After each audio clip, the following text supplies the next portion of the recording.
That cough is always my sound check.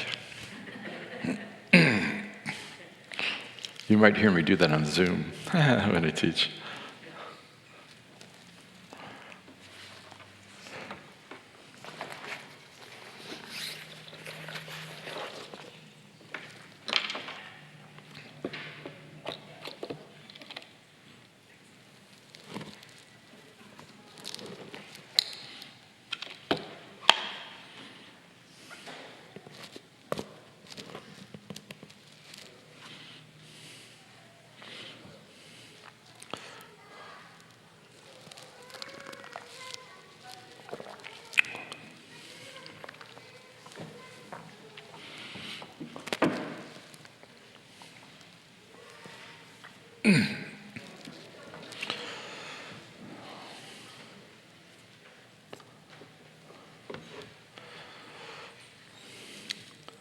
Repeat after me.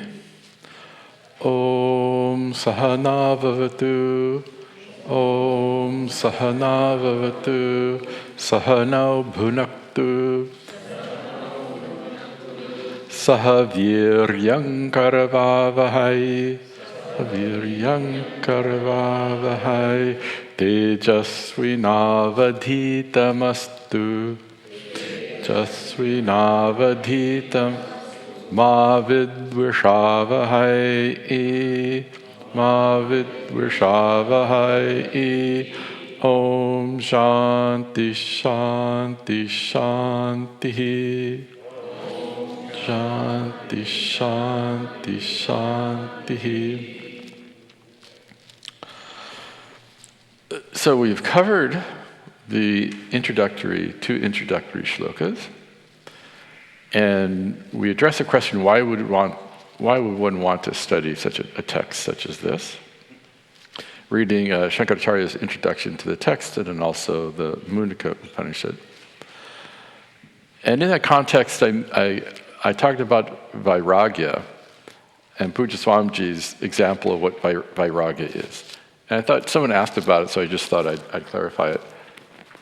So Vairagya is born of Viveka.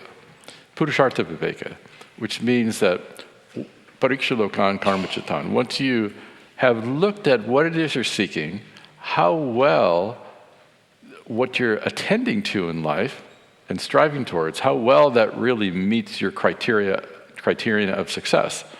Is this making me happy, or it just makes me a constant seeker? And once you analyze that sufficiently, you realize, and the Shruti, Mother Shruti says, by the way, you are even now what you're seeking, then you become a mumukshu, one who desires moksha. And with that viveka, with that discriminative discernment as to what the goal of life is, then you gain some vairagya towards things that do not conduce to gaining that knowledge. And vairagya is used, meaning it's often translated as dispassion. But who wants to lead a life of dispassion? We want to have a meaningful, soulful life. Some people even think that vairagya means disdain towards the world. Right? There's some stories about people, some saints who can't even touch money because it burns them because they're so holy, something like that, right? That's not vairagya. That seems like dvesha. That seems like something else. And so Pujya Swamiji beautifully translates vairagya as objectivity, born of viveka. So he gives the silly, playful example, as is his wont, to that vairagya is like a bald man walking through the shampoo aisle of a store, meaning that there's no raga dvesha. The shampoo does not pull him because he has no desire for it, and he doesn't run through the aisle because he disdains shampoo. It's just, as they say in the techno world, it's a no-op, right? There's no operation there. Nothing happens because there's just pure objectivity. It doesn't fall within the purview of his interest or the like. So tadvijnanartam, for the sake of gaining the knowledge of that, gaining the knowledge of life, the universe, and everything, which is not 42, Anybody understand why I said that? Okay, sorry. If this were a classroom full of computer geeks, nerds, then you'd understand. If you're interested, ask me in satsang. It's a deep pull from some literature. But for the sake of gaining the knowledge of that, one intelligent person approaches a guru who is a sampradayavit, a Brahman, and a Brahmanishta. Brahmanishta, Brahmani nishtha yasya saha, the one whose nishtha, whose either commitment is in the pursuit of Brahman, in pursuit of reality, or the one for whom this vision is their living reality, and a jivan mukta, an enlightened being. And a shrotriya means the one who knows the shruti, the one who is, I glossed that as a sampradayavit. Sampradaya is the traditional teaching methodology. And so sampradayam veti iti sampradayavit, the one who knows the traditional teaching methodologies. And that's where we left it. So shrotriya, one who has the wherewithal to lead someone to this vision. Because this shruti, this teaching, is said to be a pramana, a means of knowledge. And it's not a means of knowledge for indirect knowledge, for paroksha jnanam. It's a means of knowledge in the form of language for direct knowledge. And a guru, who's a shrotriya, wields the shastra as a pramana. He wields the teaching as a means of knowledge to lead a student to understand what he or she sees. So this is meant to be a real-time unfoldment of your reality right now. Because you're not away in time or space, and language can reveal what's available to you right now. And so this teaching gives aparoksha jnanam, it said, direct knowledge, non-mediated knowledge. Anumana, inference, gives you mediated knowledge, meaning indirect knowledge. I know there's fire on the hill because I see the smoke, but I don't see the fire. I have direct knowledge of the smoke, but through the vyapti, the invariable concomitance, the relationship between the smoke and the fire, yatra dhumaha tatra tatra vanhi, wherever there's smoke, there's fire, then I can make that leap, even though I don't have direct knowledge of the fire. I know there's fire because I know wherever there's smoke, there's fire, right? That's indirect knowledge. This is not that. We're not attempting to give you indirect knowledge of some atma, right? Some atma, it's atma. Because every experience is totally saturated with self-revealing atma. Because atma is swata siddha swaprakasha. You are a present, existent being, and you are awake, and you express awarefulness. And so, as I mentioned, you meet the fundamental requirement for the study of Vedanta. You are present here to make a mistake about yourself. You are present here to inquire into who you are truly, and you are present, therefore, for the truth about yourself to be revealed. Okay?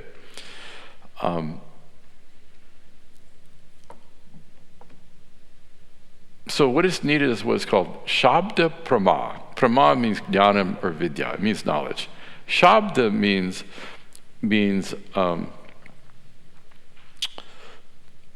knowledge that is born of words.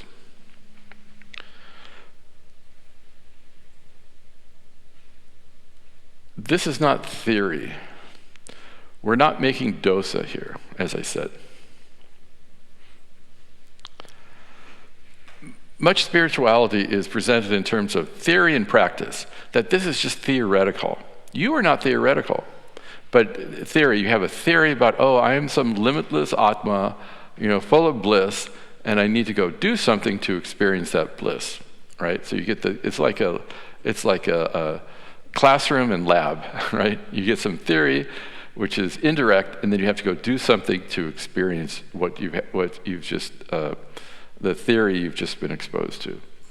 But we're not making dosa. So how do you make dosa? You take the urad dal, you soak it with a lot of fenugreek methi seeds, you soak the rice separately for a few hours, you grind them, you add a little salt, you put them in the Instant Pot, overnight on yogurt setting. You let it rise. If it doesn't rise, you add a little fruit salt, right? And then you heat up the tava, and you put a little sesame oil on there, and you, depending how big that is, you turn it like this, or you turn it like this, you're making pepa dosa, right? And then you put a little sesame oil around it, and you flip it over, and you let that other side fry, and then you take it off the stove, and you give it to your dog, because the first dosa never turns out right. Some of you have heard that joke before. Some of you may hear it again. Right, so now that I've described the recipe for the dosa, you must be very full, because it was a big dosa I made, right? Paper dosa. No, because that was the theory, the recipe, and now you actually have to procure the urad dal and the rice and all that. This is not that. This is meant to be it's a living teaching tradition which reveals in real time the truth of who you are. Because like I said, you're here to make a mistake about yourself, and therefore you're here to understand the truth of yourself. How does language give you direct knowledge? Isn't that just indirect knowledge? Isn't it just like theoretical? Many of us have heard the story of the 10th man. How many people have not heard the story of the 10th man? 1, 2, 3, okay, all right. So it's kind of the bread and butter of the teachers. So one time I told this story. I was actually at Prabodh's house a few years ago, and I said it in San Diego. Instead of crossing the stream, they were on jet skis. Anyway, I'll give you the short version. The Reader's Digest version. Is there a Reader's Digest anymore? I don't know. The Cliff Notes. So these 10 boys were tasked with taking some materials from one ashram to another in the Himalayas. And they're carrying these loads, and they had to ford a river. And so they put their packages on their head, and they crossed the river. And they wanted to make sure everybody had crossed the river safely. And so the leader, let's call him Devadatta, he said, okay, let me make sure everybody's here. 1, 2, 3, 4, 5, 6, 7, 8, 9. There's only 9 of us here. Right? And then Somadeva counted, and he said, 1, 2, 3, 4, 5, 6, 7, 8, 9. There's only 9 of us here. Oh my goodness, they were so upset. And so they went searching for him. Some of them, went into the woods. Some of them went downstream. One boy made a snorkel out of bamboo. One person who seemed to be one papadum short of a full tali started looking upstream, because if he drowned, he's not going to float upstream. He was the tube light of the group. And they looked, and they just couldn't find the fellow. And so they were dejected, and they were sitting on the shore just totally dejected. And a sadhu was sitting and watching. And he had this smile, mita smita, right? A little smile on his face, because he saw the issue. When Sri Krishna started teaching in the 11th verse of the 2nd chapter, there's a phrase that said, prahasan niva, that Sri Krishna was as though smiling. Sri Krishna chuckled to himself. Because, first of all, Arjuna, he was probably thinking, finally, Arjuna, we've known each other for all this time, and finally you ask me to teach you the nature of reality. And obviously, because even the Sukshma Sharira is genderless. Who knows what gender we were the last incarnation, let alone Atma. Atma has no gender, right? So to think about this as a costume, you can enjoy the curiosities of this, what's called the Karya Karana Sanghata, this body-mind-sense complex, very common word. Karya here means body, Karana means the Antakarana, the mind, and that includes the emotions as well. And the complex means it's assemblage. This assemblage of the Stula Sharira, the physical body, the senses, the emotionality, the intellect, the memory, all that. That is what you're costumed at. And it's by definition imperfect. It changes over time. Right? But it changes in your unchanging presence. I remember when I was about 7 or 8, I was a bored little kid. It was before flat electronic things. And for some reason, I was in the bathroom. I had a glass of hot water and a glass of cold water. And I poured them together, and I wondered, does the hot water make the cold water hot, or does the cold water make the hot water cold? I didn't know anything about the laws of thermodynamics or anything. But I remember looking at the mirror, at myself in the mirror, and I said, the person who's looking at this, I didn't use quite this terminology, but this is my understanding. The person who was looking back at me in the mirror, is the same person who's going to be looking back at me when I'm 60 years old. And I was absolutely right. The body changed, the intellect changed, the knowledge base changed, hopefully the emotionality grew a little bit, right? The senses changed, this upadhi changed, but I was still the swata siddha swaprakasha atma, right? I didn't know that at the time, of course, but I knew that there is some constancy there, right? The I, when you say I, that I has always referred to Atma, whether you know it or not. The problem is that this ahankara lands on the anatma. It says, when you say, I am smart, it's landing on your buddhi, on your intellect. When you say, I am angry, it's landing on your heart. When you say, I am blind, it's landing on your eyes. When you say, I am deaf, it's landing on your ears. That I is constant, but there's manasa functionality, the one aspect of the mind, the antakarana, is the ahankara. And the ahankara is that which makes the limitless atma as though limited. Because it says, ahamasmi, I am. Pakka, perfect. I am, ahamasmi, I exist. But then it predicates some nonsense about me. I am, and then it superimposes the anatma upon the atma. It says, I am hungry, I am sad, I am stupid, I am smart, right? We'll talk more about this. So here's another way to look at it. There's Atma is often, the self is often compared to space. So if you look at the shloka on the bottom page 15, Ishvaro guratmeti murti bheda vibhagane vyomavad vyapte haya dakshinamurtaye namaha. It's a shloka in praise of Sri Dakshinamurti. My reverential salutations to Sri Dakshinamurti, Om Namah Shivaya, who is vyapta deha, whose swarupa, deha means swarupa, whose very nature is vyomavad, is all-pervasive like space. Vyoman means space, akashavat, like space. But who appears, murti bheda vibhagane, who appears as though it's divided into Ishvaraha, Guru, and Atma. Here Atma means Jiva. So this one reality, Sri Dakshinamurti, it appears as, which is maybe really Brahman, all-pervasive Brahman, it appears as the Lord and my Guru and the Jiva, Shishya, the individual who's sitting there listening. It's one way to look at a triad, But what does it mean, Akasha, that Ishvara is like all-pervading? Atma is Vyomavat. It's like Akashavat. So let's look at this. Page 16 at the top. What is Akasha? I don't know why I put this here. It says, Akasha of Akasha Pradata. Akasha is that which gives space. Right? It gives room for three-dimensionality. Without space, there'd be no three-dimensionality. Sound is considered an attribute of space because without space, there's no sound. You don't need air to transmit sound. You can transmit sound underwater or through a substance, but you need space.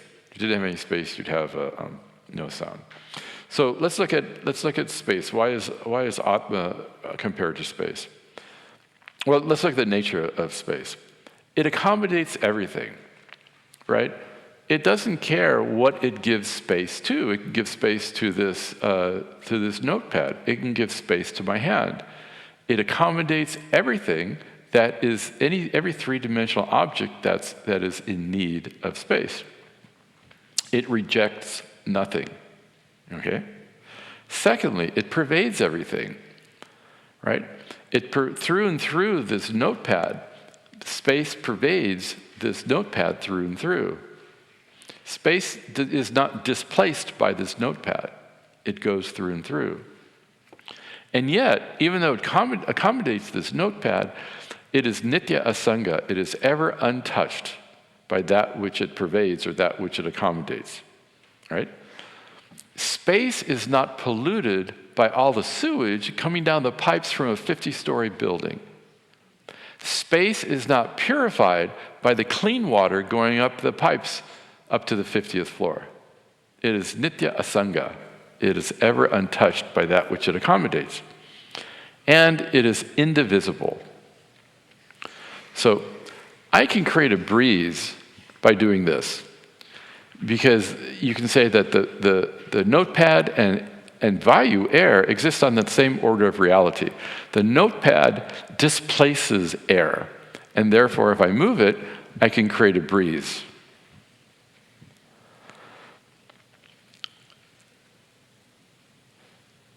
Space is indivisible. There's nothing that can chop space in half, right? So when I do this, I'm not moving space, I'm moving air. So let's say I have some incense, and I fill this little ghata, let's say it's a ghata, a pot, and I fill it with some smoke. And I move my hand here, and I open it. The smoke that was trapped here is released here, right? I put my hand over the space in this ghata, and I move it over here. And now the space that was over here is now released here, right? No, it's not. The pot doesn't capture space. It's indivisible. So how does this pertain to Atma? Atma is Sat-Chit. These are not attributes of Atma, they're the very Swarupa.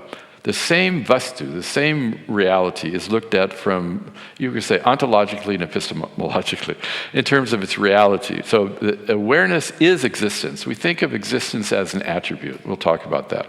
Existence is not an attribute, it's a substantive. We say that the chair exists, the table exists, the iPad exists, the thought exists, the emotion exists, it all exists. But the only thing truly exists is existence itself, which is Sat, which is your very nature. Everything has a borrowed existence, because everything comes into existence and goes out of existence, except for you.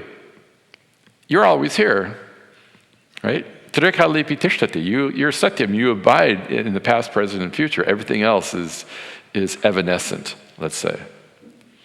So let's look at, and that happens to be awareness. Sometimes we play with the words. Sometimes I say existent awareness, turning existence into an adjective. Existent awareness. Or I even say awareful existence, which sounds funny. But they're just two ways to talk about the same entity. So, Sat, existence, accommodates everything. Show me something that you do not attribute existence to. It's all pervasive existence. And yet it is never touched. It is nitya asanga. It's never touched by that which it accommodates. Existence doesn't become white. Existence accommodates and gives being, gives reality, gives existence to this notepad. It's due to Brahman, Atma, the Sadvastu, which gives us the ability to say that this notepad exists. I should have brought something else. So I don't know why I brought that. This notepad happened to be there. And existence is indivisible. Just like you cannot chop space in half, you cannot chop existence in half. Because anything that could bifurcate existence is accommodated by existence, right? Existence is non-objectifiable. It accommodates everything. It's not bifurcatable. Achedyo yam adahyo yam kledio shosha evacha, Sri Krishna says. It's not the Atma, which is the nature of pure existence, is non-objectifiable by anything. Like Akasha, but like Akasha. And Chaitanya is exactly the same. Awareness accommodates everything. Awareness, Atma, illumines all changing states of mind. It doesn't care if you're having a sad thought or a happy thought. It will accommodate knowledge and ignorance. I, as Atma, gleefully, Atma is not gleeful or not gleeful, but let's play. We're here to play. Gleefully illumines my utter and complete ignorance of the Swahili language. It doesn't care. It doesn't care if the heart is tight, or if the heart is open, if the mind is quiet, or if the mind is agitated. It just illumines whatever state the antakarana is in, the mind is in. It accommodates everything just like space. And it pervades every experience. You cannot have any experience without awareness. And it is nitya shuddha. It is ever untouched, just like the crystal. Nothing leaves a ripple in awareness. Nothing leaves a contrail in awareness. Right? A bird flying through the sky will agitate the air, but it doesn't agitate the space. A thought or emotion may leave an impression in the mind or even a deep samskara, but that belongs on the level of the mind.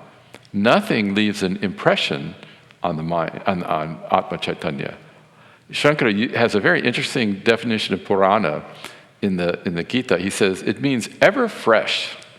Atma is ever fresh. And that's one of the benefits of training the mind, just to be here, just be present with what is, because the reality is everything, and the truth exists right here, right now. The past is just a memory, the future is just anticipation. Atma is ever fresh, giving reality to the present moment. Your very presence gives reality to the present moment. And Atma is ever untouched by, awareness is ever untouched by whatever it illumines. And awareness is indivisible. Because anything that could chop awareness in half is objectified by awareness. There's nothing touches awareness, and that's who you are. So that's why they give the example of space. And so Vyomavat, Atma is like Vyomavat. So let's look at Mr. Pot space. We use pots for everything, gata. I knew somebody who was studying Anakati during a 3-year course, and she said, I'm so tired of hearing about pots, gata. The problem was that she was listening to the pot, to the drishtanta, not the darshtanta. Whenever someone uses an illustration, you have to see through the illustrated to that which is being illustrated. See through the drishtanta to the darshtanta, right? So we use the pot to talk about satyam and mithya. Here we're talking about Mr. Pot space, Mr. Yajnadatta, let's say. And we have, what is this, about 6 ounces, maybe 4 ounces? Let's say 4 ounces. And Mr. Yajnadatta is sad because he's such a small, insignificant little amount of space, right? And this pot is not a very nice looking pot, right? And so he's trapped in this little pot space. He's so small. He says, I wish I was this bigger pot space who enjoys so much greater volume. You know, I actually have a South Indian Carnatic ghatam at home. And once in a while on Zoom, I bring it out, but it's this huge ghatam. It's very difficult. I got it in Chennai. It's very difficult to travel with. They actually made a case for a clay pot when I bought it. But then Mr. Yajnadatta says, oh, well, at least I'm not as small as this one. You know, at least I have something to show. But look how nice this form is. This form is so not very pleasant.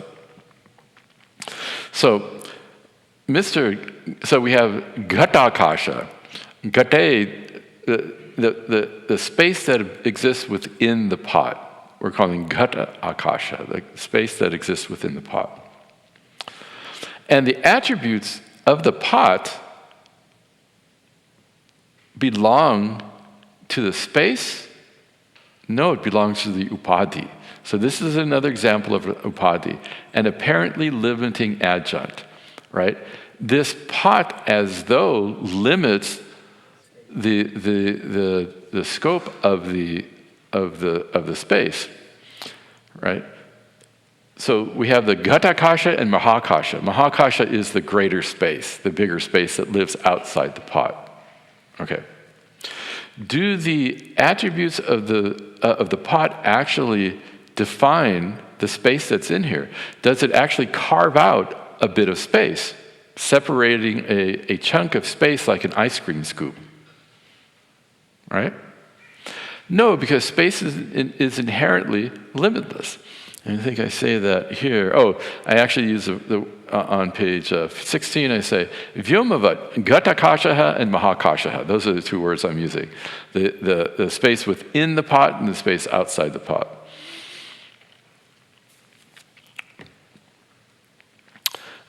And then I say, Atma akashavat nirakaraha swagata sajatiya bedorahita. The space is, Atma is like space because it is formless. Atma is formless. It's internally indivisible. It has no swagata beda.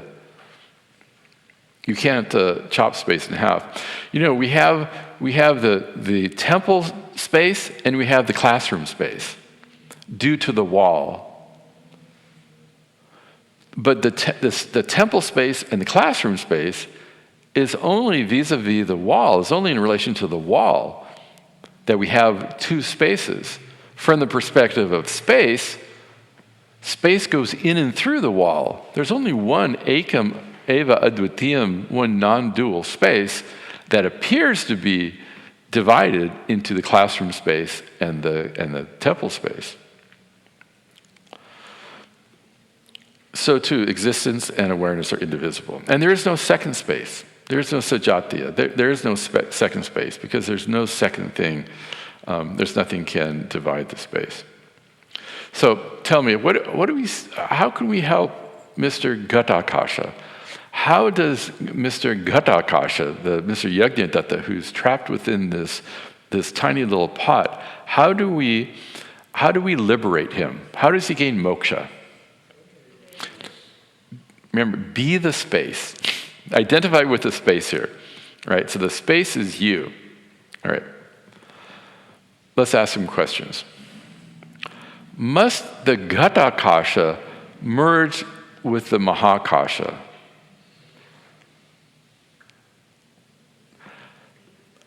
Mahakasha is limitless. How could one possibly merge with the limitless? If something is actually limitless, then there is no other. Let's say you could say the ocean is limitless, but the existence of one single fish makes the water limited because the water does not pervade the fish. If there is something that's separate, then what we call limitless is not truly limitless because the very presence of another thing limits it because it's not that thing, right? So it's impossible for this Ghatakasha to merge with the limitless space. Why? Because it already is merged, as though merged, right? Some religions say God is omnipresent, present everywhere all the time. Well, and how do you stand apart from God? How can you say God is omnipresent if you stand separately from God? This omnipresence, sarva gatatvam in Sanskrit, omnipresence, we take this very seriously. We literally mean there's nothing here but Ishvara. And if you don't believe in a God, that's fine, because the God you don't believe in is probably the same God I don't believe in. We say that Ishvara is that which is Brahman, that which gives being to the entire creation, right? Many Westerners throw the baby out with the bathwater. They say, well, I don't believe in this form of God, so I'm going to so it all must be rubbish, right? It's a tragedy. But there's something good to be said about using your intellect to dismiss silly notions of what the sacred might be. You know, if God is really omnipresent, is he in hell? Some people say, well, God is omnipresent, but he must be in hell. And some theologians say, yes, he's there watching, enjoying our suffering in hell, right? Or is he like Santa Claus or the elf on the shelf? Anybody do the elf on the shelf? Anybody know this? It's like for Christmas, there's the idea, you get a doll, I guess, and it's supposed to keep the kids in line. Santa knows if you've been bad or good, so be good for goodness sake, right? Do you really want a God that sees everything? Do you really want a God that knows your entire browsing history? Right? Anyway, we really mean it, right? God is that which is Sat Swarupa Eva Ishvara Hasti. Ishvara is that which gives being to the entire world. What can the pot space do to become limitless space? Nothing. It can do nothing. What must the Ghatakasha believe to gain moksha? What belief will make this Ghatakasha into the Mahakasha? I am Mahakasha, I am Mahakasha, aham brahmasmi, I believe it, I believe it, I believe it. There's no belief. This is not a belief tradition, this is a knowledge tradition, right? This little Ghatakasha needs to understand that it does not stand separate from Mahakasha. What mantra must the Mahakasha recite? No mantra will make it free. What puja must it do? No puja will make it free. Now, I'm not saying these are unnecessary or useless, right? Many of these practices of mantra japa and puja and dhyanam and devotional practices and karma yoga are all very useful, but they transform that which is subject to transformation, right? They create the jnana nishtha yogyata, the adhikaritvam. They give you the wherewithal to gain and hold this knowledge as your own so it becomes your living reality. Your mind is transformable. Your heart is transformable, right? Atma is not transformable. So any of these practices that involve any sort of action, be they subtle manasa vyapara, vachika, manasa, kayika karmas, whether physical or mental or verbal actions, they all might be useful. But this is the bottom line. All the doing is in service of the knowing, in service of preparing for the knowing. So we're cutting to the chase here, as they say. Must the Ghatakasha purify itself? No, the Akasha is completely asanga. It's never has no mala. Must we break the Ghata to liberate the pot space? No. Must we leave the mortal coil to be liberated? Is there only Videha Mukti after death? No. This Ghatakasha can all it needs to do is recognize that this upadhi does not inherently limit it. What new cosmic experience does the Ghatakasha need? No new experience. Mr. Yajnadatta's Ghatakashatvam, his present state, is absolutely fully saturated with the reality of its inherent oneness with the Mahakasha. The reality is that Ghatakasha was never bound to begin with. The pot must see, the Ghatakasha must see that this pot does not illumine it. Does not limit it or delimit it or constrain it. This Ghatakasha must recognize that space does not exist in this pot. This pot exists in space. The foreground becomes background and the background becomes foreground. This notion of pratyagatma is just a provisional perspective, which we'll talk about later if we have time, right? The mind, the awareness does not exist in the mind exists in awareness.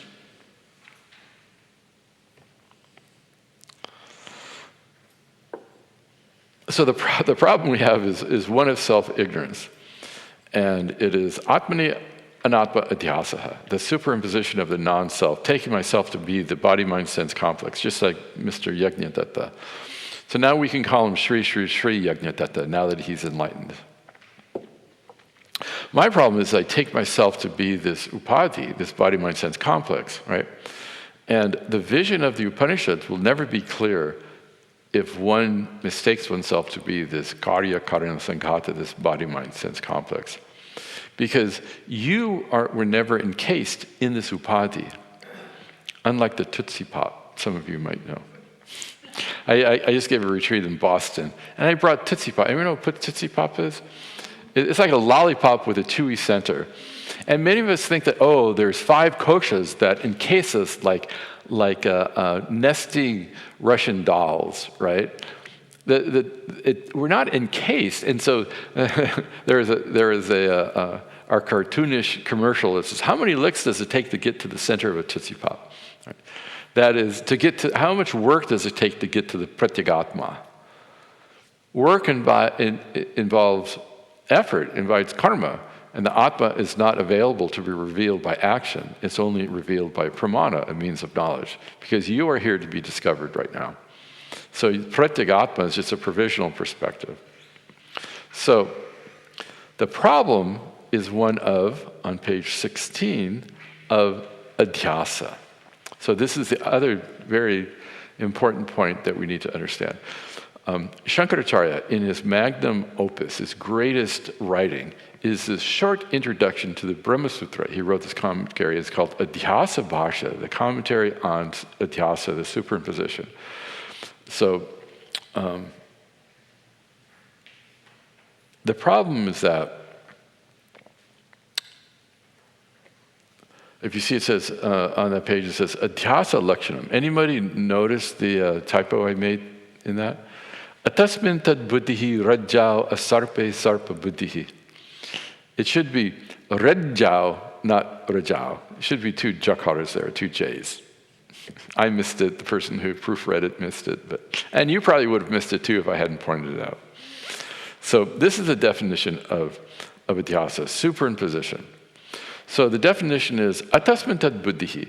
So it's the simple definition. Shankara gives a lot of definitions, about 5 different definitions of adhyasa. He says all the differences that all these astika and nastika darshanas, all these philosophical systems present, they all have one commonality.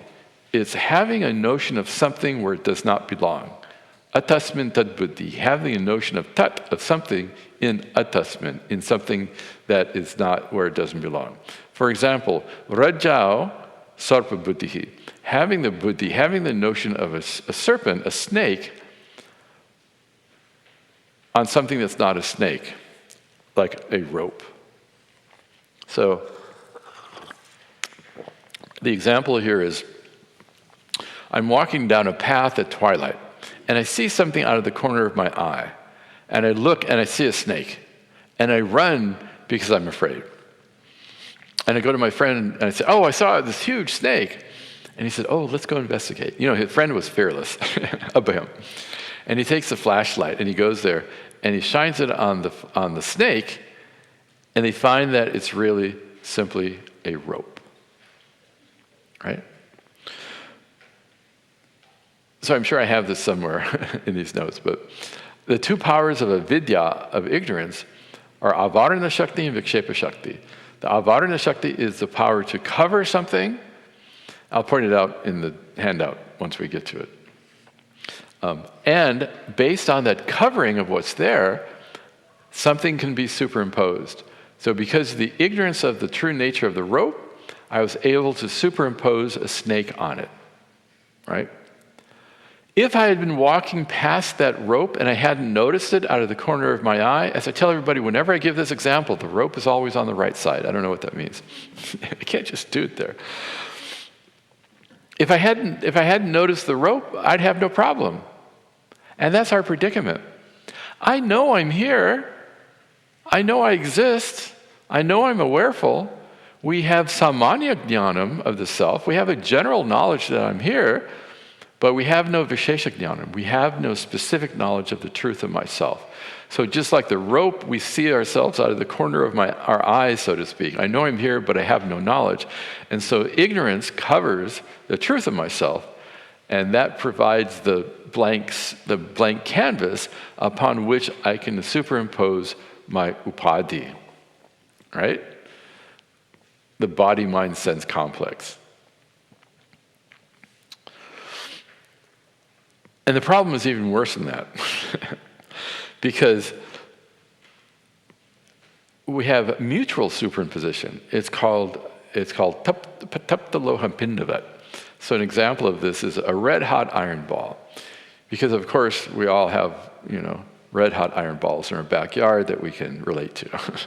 But imagine we put an iron ball in a fire and it turns red-hot. And if you were to show it to a friend, again, the tube light, you know what I mean by tube light? Indians must know what I mean by tube light, right? Yeah, sort of dull-witted. Anybody not know what I mean by tube light? Okay, everybody knows. No? Yes? No? When you turn a fluorescent light on, it doesn't come on right away. Fluorescent light in the tube. You turn it on, you wait a couple seconds, and finally. It's like the fellow who finally gets the joke the next morning when he's in the shower. Anyway, I don't know why I started that. But taptaloha pindavat. So tapta means hot, red hot, you could say. Loha means an iron ball. Loha means iron, pinda means a ball. Let's say vat means like Eva. So if your friend, the tube light, comes and touches that, he would likely say, your iron ball burnt me. Is that true or false? It's not true. The nature, the swabhava of the iron ball is to be cold and round and heavy. The nature of fire is to be hot and luminous. And it wasn't the iron ball that burned him, it was the fire that burned him. So the nature of the fire is superimposed. So anyonya means mutual superimposition. So the nature of the fire is superimposed upon the iron ball, and the nature of the iron ball is superimposed upon fire. So we think that fire, work with me here, the fire is round and heavy, and the iron ball is hot and luminous. This is the mutual superimposition, anyonya adhyasa. I take this upadhi to be existent and awareful. The body only enjoys a borrowed luminosity. The body is jada, the mind is jada, achetana, inert. The mind doesn't enjoy any inherent awarefulness. The mind reflects awareness like the moon reflects the sunlight, right? If the body were inherently awareful, we'd have, how many zombies would we have walking the earth? Right? You'd have to put those bells. Back in the day when they couldn't quite tell, when someone died, they'd actually put strings in people's coffins with a little bell up on top in case they happened to not be dead. In case they happened to wake up, they could ring the bell and someone would come and go, "Oh, sorry, man, we thought you were dead."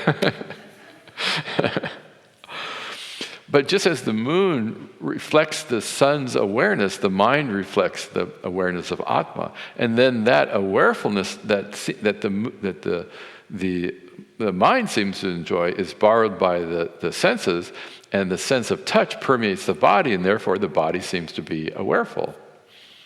It's not, even when the sukshma sharira goes, when the subtle body goes, the body is absolutely inert, right? And it's still inert now, but it seems to be enlivened because of the sukshma sharira. So I take the body to be existent, which is a different conversation, and awareful, and so that's one direction of the superimposition, and I take the body-mind-sense complex to be me, and that's really the problem, right? That's the crux of it. Because it's like this gata akasha taking the volume of the pot of the upadhi to be it. It's like taking the color of the cloth to be inherent in the crystal, right?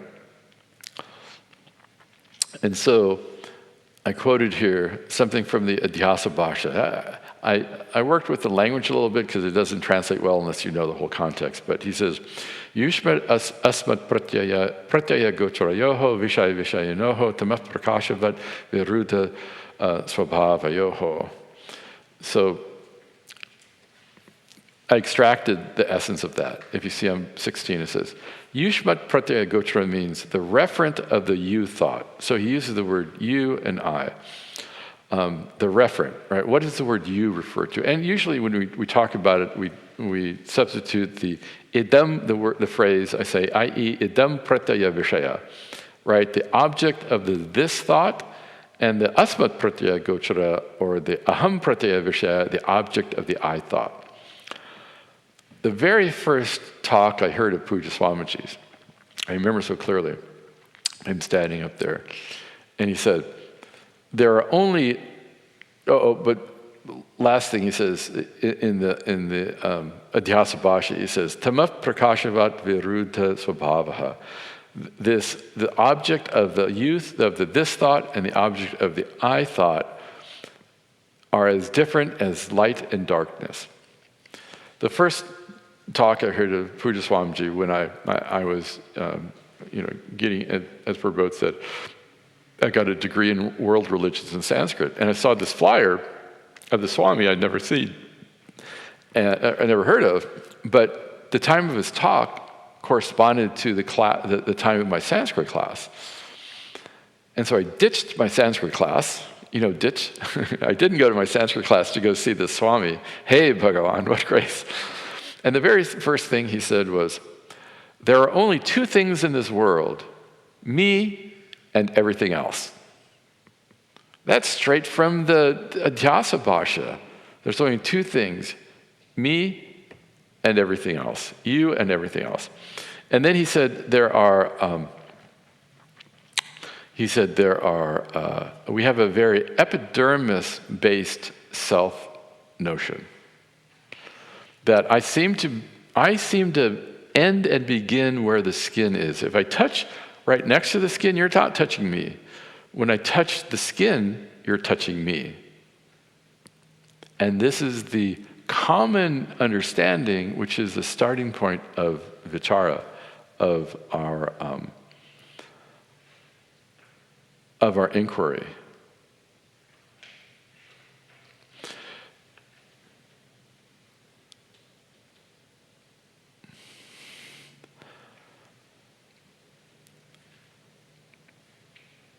You see on 17, I say, Atmani anatma avidyaja adhyasa iti samsara karanam, or something like that. I think I have it a little different here.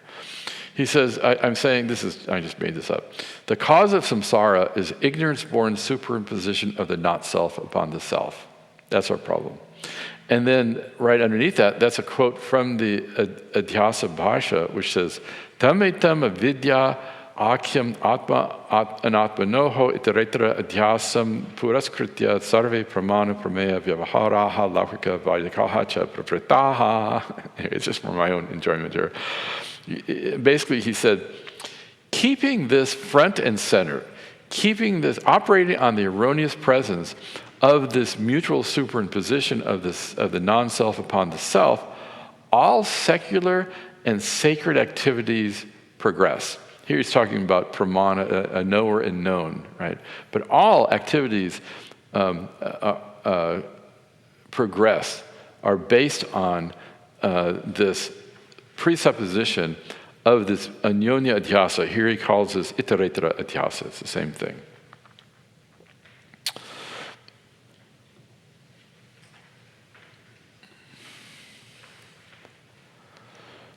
I want to cut to the chase here before we get to the second part of this verse.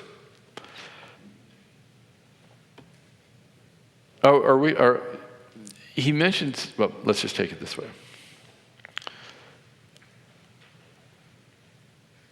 How do I know that I am not the body-mind-sense complex? You say, Swamiji, you're not the body-mind-sense complex, the upadhi. How do we know this? We use a very simple heuristic, right? The very simple siddha, the very well-known understanding that objects that you know are different than the knower. I see the chair. It is objectifiable to me, right? It is an object of my cognition. I know fully well that I'm not the chair. The Shruti doesn't have to come and say, you are not the chair, because I don't mistake myself to be the chair. I mistake myself to be the body. And so the Shruti comes along and says, hey, whatever you own is not inherently you. Whatever is subject to objectification is not you. You are the Vishayi, it is the Vishaya. So idam pratyaya Vishaya means the referent of the pratyaya, the thought, this. And the word idam means this, it's a pronoun. It's a variable. Anything can be put into that variable, idam, this chair, this floor, this ceiling, this pot, right? This table. Idam, this. And so anything I can put into that variable word idam is necessarily different than aham, I, right? Two things. There's aham, there's a reference of the I thought, and the reference of the idam thought, the this thought. So let's see what we can put into this variable. How do I know the body?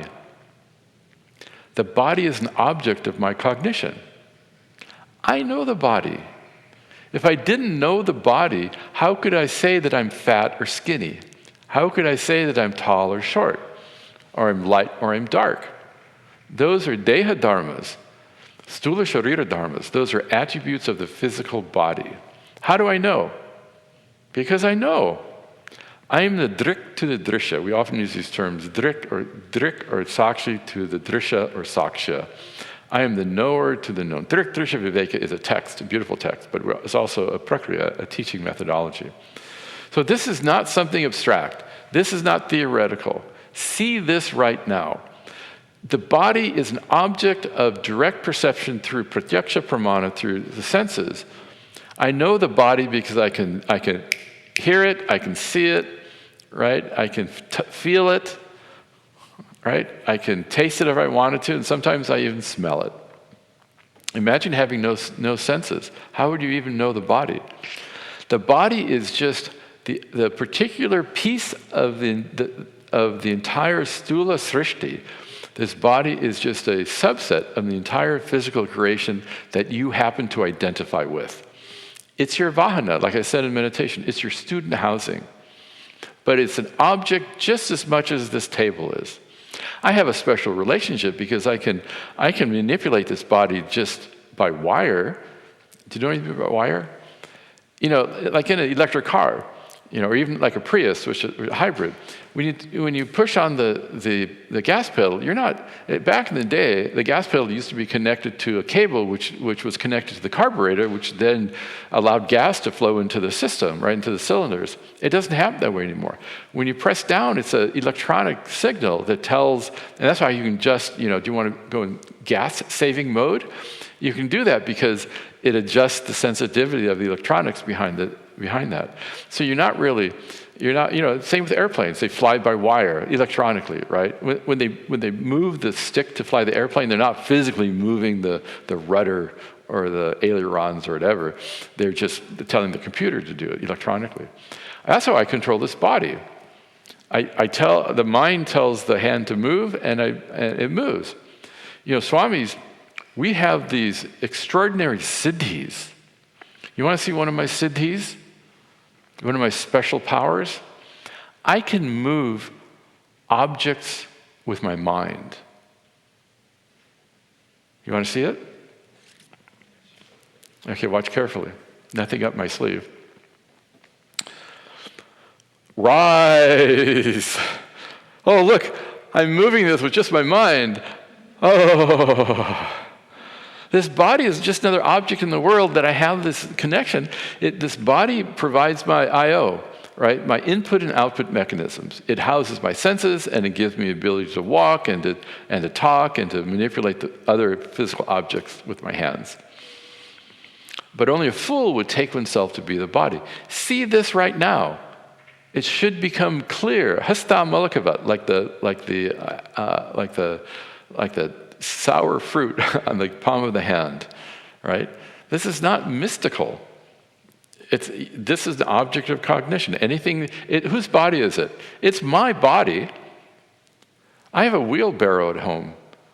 It's my wheelbarrow. I am not my wheelbarrow. Anything you can claim ownership of is not the nature of the owner. Anything that's subject to objectification is not the nature of the subject. It's my body. I objectify it through the five senses. Clear? Okay. The senses. I usually give this example. Some of you have heard it so far. I'll say it again. They have these limbs now that are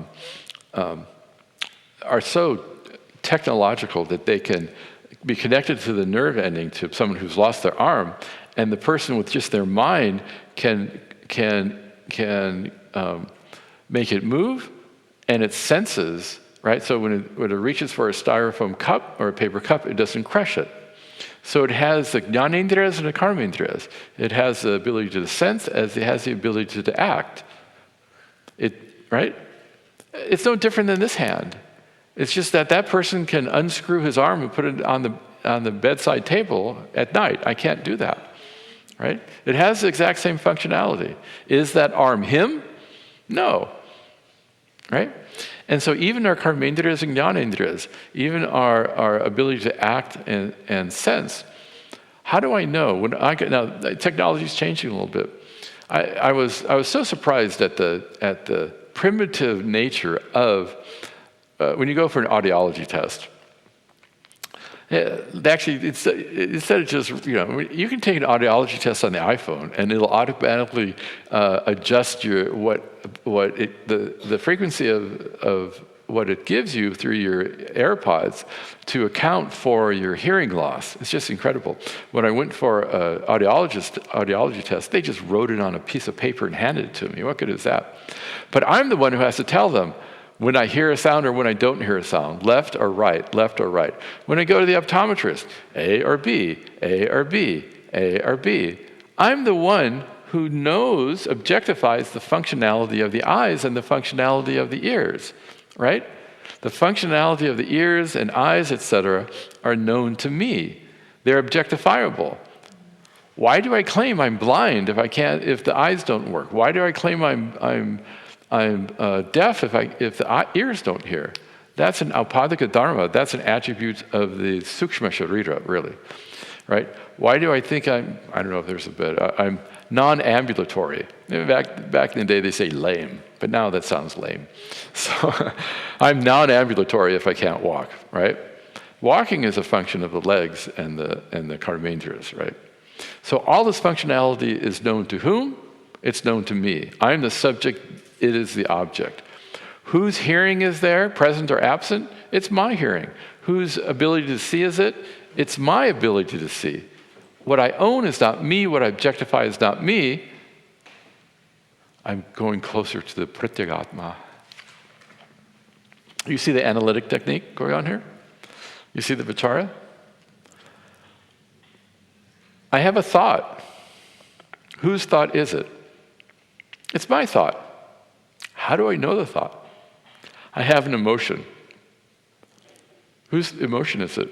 It's my emotion. How do I know the emotion? I know, I am the knower of the emotion.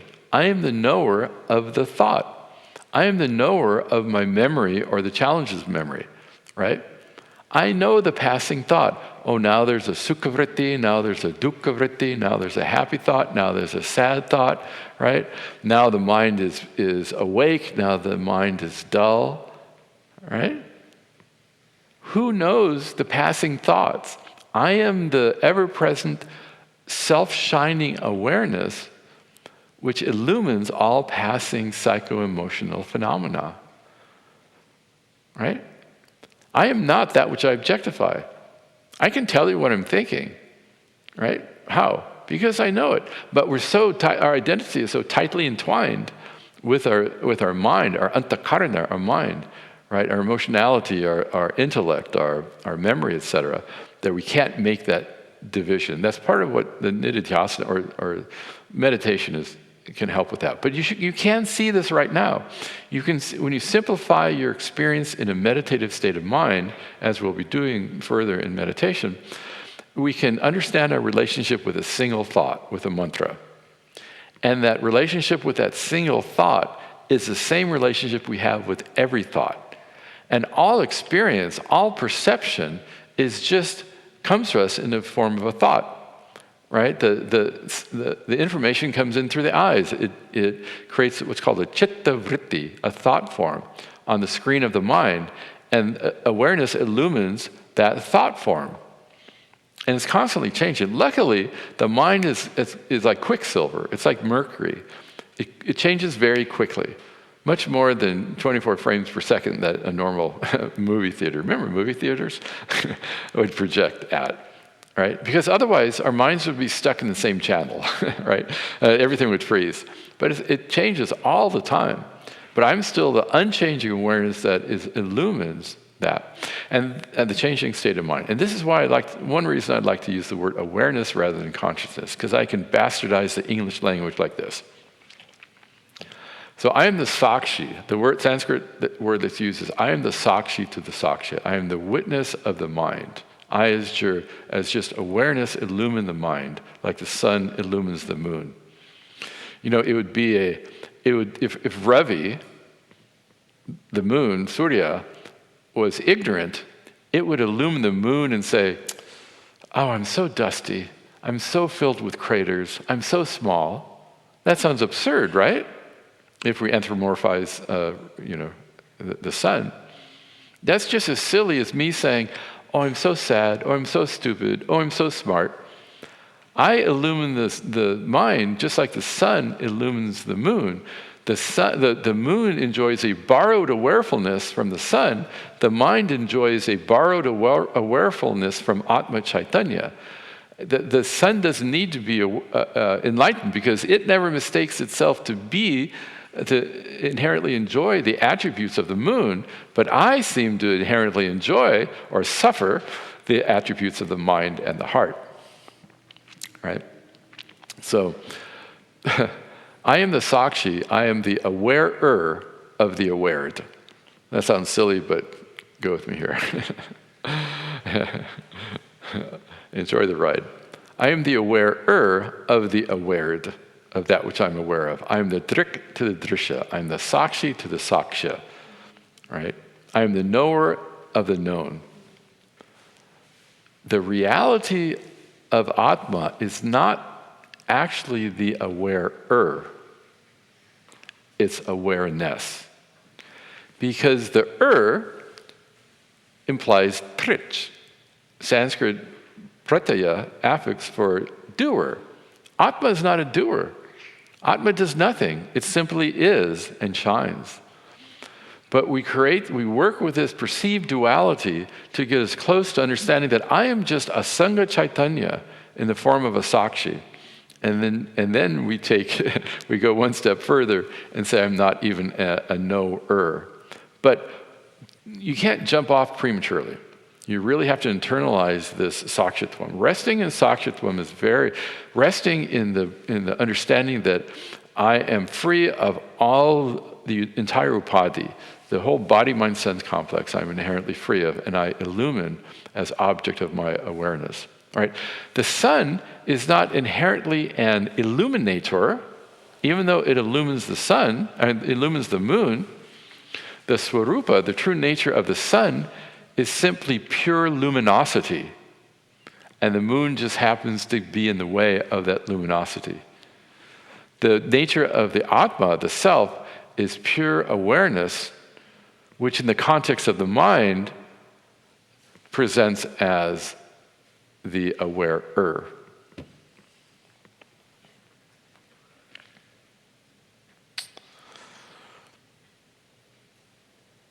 That's probably enough for today.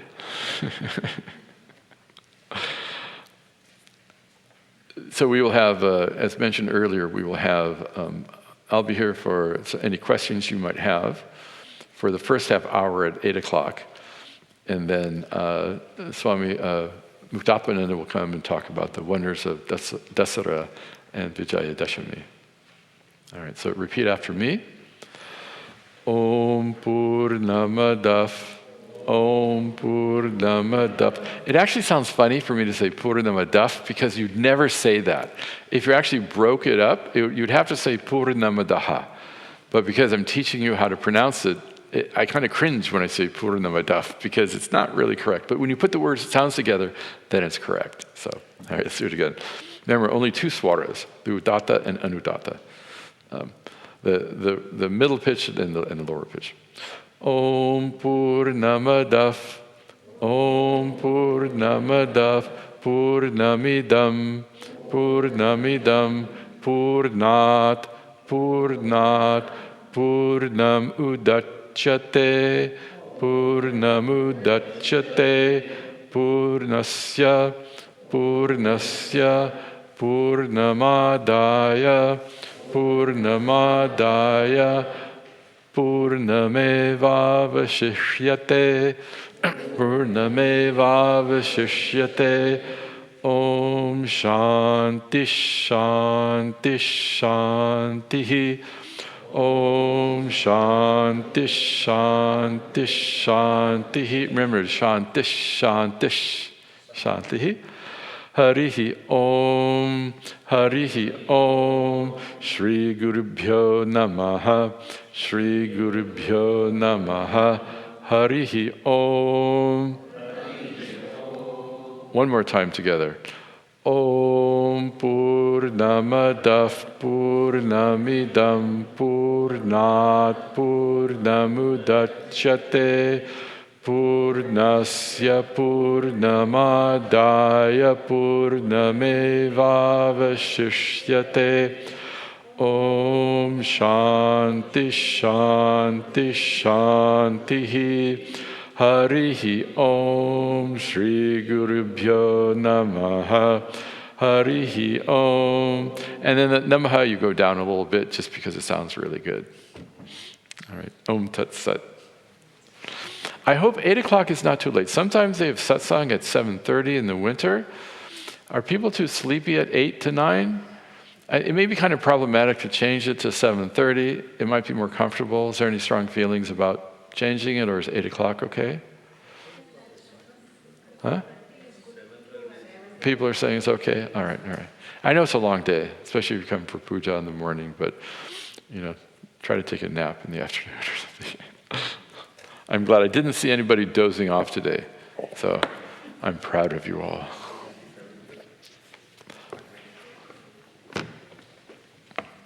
Those who are online, our apologies. I think there were about 15 minutes. There was connectivity issues, but it's fixed now. Should be okay for the rest of the sessions. Thank you. Well, that's not good news.